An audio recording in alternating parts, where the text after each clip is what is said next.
One of the most beautiful mountains in the world is Japan's magnificent Mount Fuji. Few mountains in the world appear so perfectly shaped and to such extraordinary heights, 12,389 feet above sea level.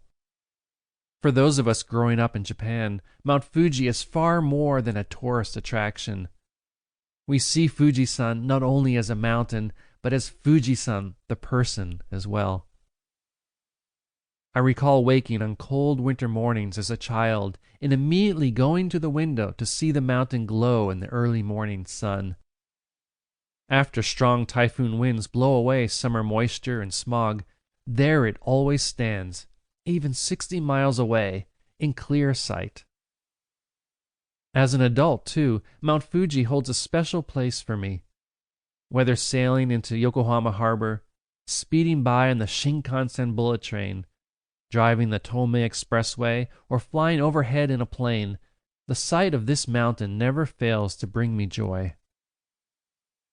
One fall morning many years ago, Mount Fuji appeared before me while driving to Lake Yamanaka.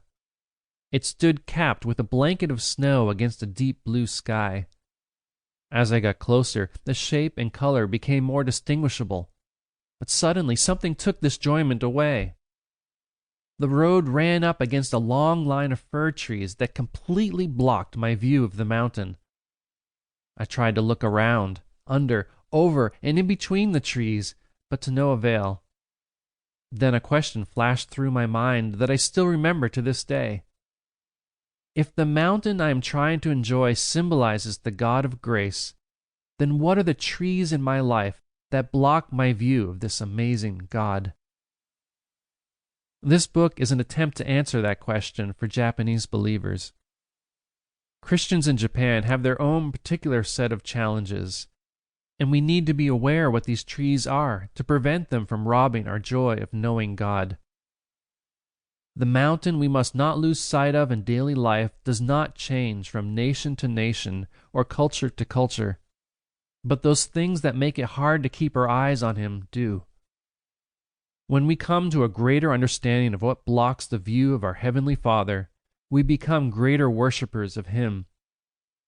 When we live our lives in full view of the God of grace, He changes our hearts so that these trees grow smaller, less distracting, and fewer in number. I attempt to keep our eyes focused on God by answering 4 simple questions from the perspective of living in Japan.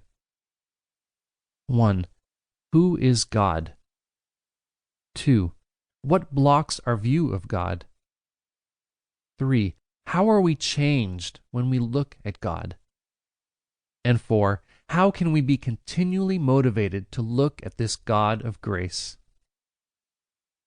May my attempt to answer these questions help all of us live with more confidence and joy as we grow in our personal relationship with this God of grace.